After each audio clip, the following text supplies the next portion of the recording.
Bem-vindos ao encontro desta noite. O tema que trouxemos para hoje, nós denominamos de inevitabilidade. O maior exemplo que nós conhecemos de inevitabilidade é a morte. A morte é inevitável para todos.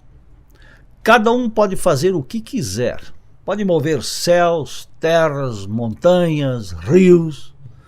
Porém, cedo ou tarde, ela alcança todo mundo. Homens, animais, plantas, minerais e até os deuses têm o seu ocaso. Não que eles morrem ou venham a morrer. Eles, nos seus ciclos, se renovam. É o renascimento dos deuses. Inevitável também é o que acontece a cada um de nós depois da morte. E aí não adianta ter medo ou coragem. Ocorrida a morte, a alma se desprende do corpo e vai para onde tem que ir. E não há força humana capaz de impedir a ação desse desiderato cósmico.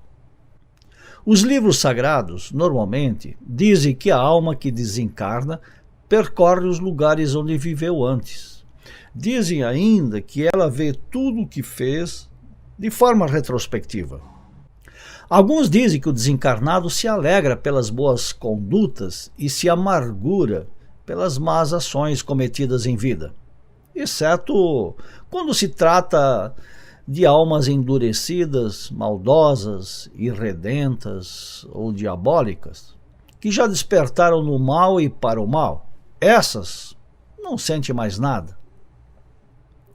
Após haver passado por distintos lugares e haver examinado a conduta da sua vida pregressa, impelida por forças indomáveis, fortes e mecânicas, a alma, recém-desencarnada, chega ao Tribunal da Justiça, lá na antecâmara da região inferior do mundo.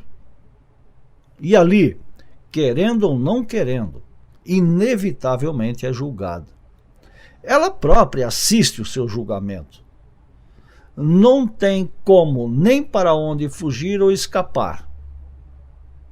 Todos esses eventos são inevitáveis, quer aceitemos ou não, pois nada mais são do que o cumprimento de leis desconhecidas, que aqui, no triste formigueiro humano, chamamos de deuses, mestres, juízes, arcontes, regentes, dentre outros tantos. A organização do cosmo infinito é tão perfeita, é tão exata e precisa, que se não fosse assim, a vida, o universo, o cosmo desabaria, tal qual desabaram os impérios e tal qual está desabando o nosso país e nosso planeta. É inevitável.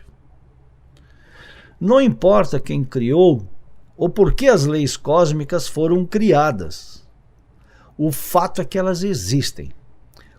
E quando não cumpridas ou mal cumpridas, a organização ou oikonomia, como se diz em grego, desaba. Não é preciso ser gênio para entender isso.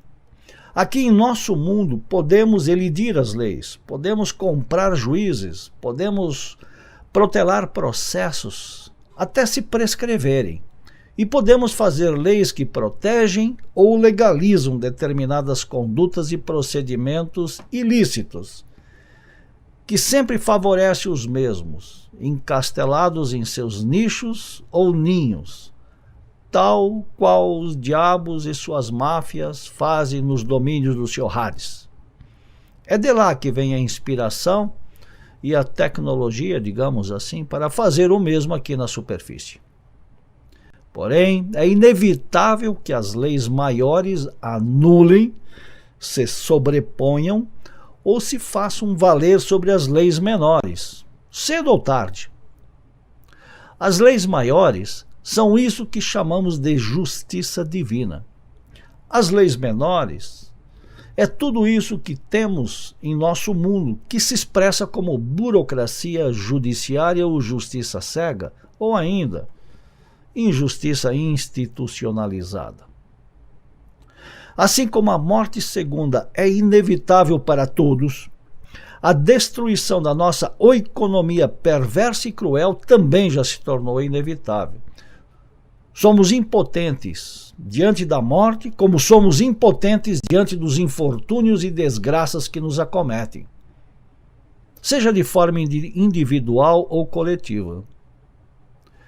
O karma pode ser negociado e também pode ser modificado até determinado ponto, mas depois torna-se inegociável e seu cumprimento inevitável.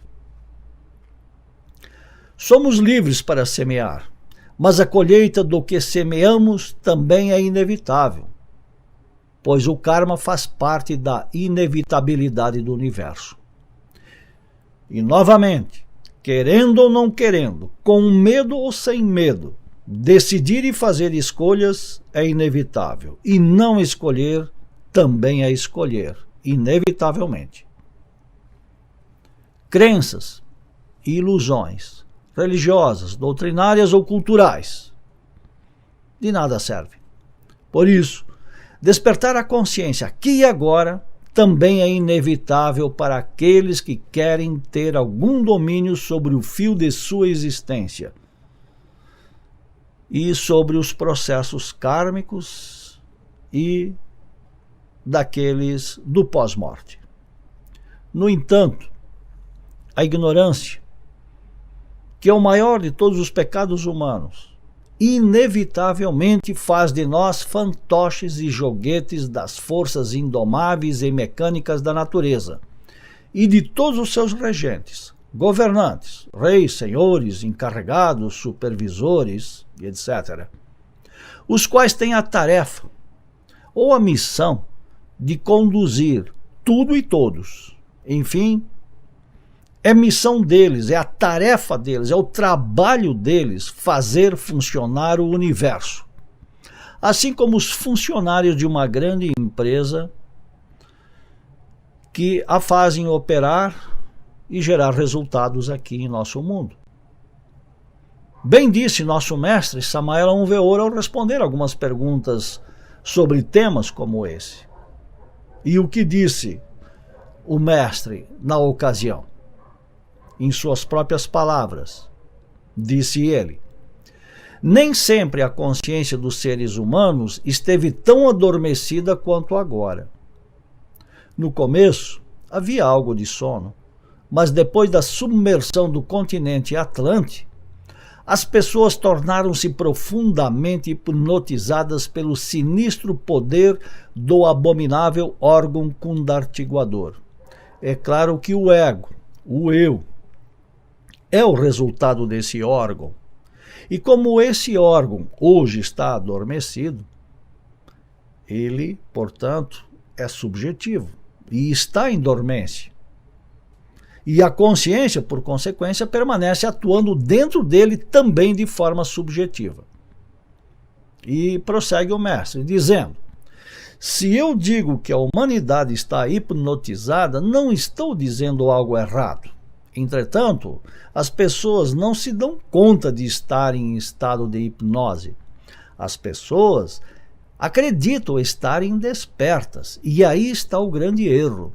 Somente vem a saber que esse hipnotismo existe quando essa força atua de forma mais leve ou quando se concentra em determinado sujeito, numa sessão hipnótica, por exemplo. Fora desses instantes, as pessoas ignoram que se encontram em estado hipnótico ou de profundo sono. E prossegue o mestre, dizendo: quando viemos ao mundo, ao nascer, formamos nova personalidade. Depois, entramos em alguma escola e, como é normal, somos educados de acordo com os costumes da época e recebemos toda classe de conceitos e preconceitos. Dessa forma, com esse lastro, criamos em nós uma falsa consciência. Mas a essência em si mesma segue dormindo nas profundezas. E é na consciência que se encontram depositados os dados que necessitamos para a autorrealização íntima do ser, Mas esta, a consciência, continua relegada, repito, e até mesmo qualificada de subconsciência. E conclui o mestre com estas palavras: precisamos despertar, rasgar o véu, acabar com tudo que não seja o ser.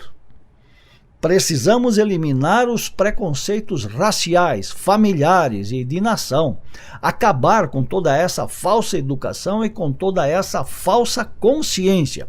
É preciso destruir o ego e reduzi-lo a cinzas, a fim de que a essência se expresse em nós. É na consciência que estão os dados que necessitamos para a autorrealização íntima.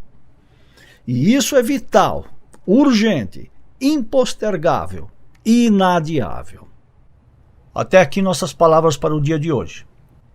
Dentro de 3 minutos voltaremos à nossa sala de aula com vídeo e áudio para responder as perguntas que forem apresentadas sobre o tema desta noite. Obrigado.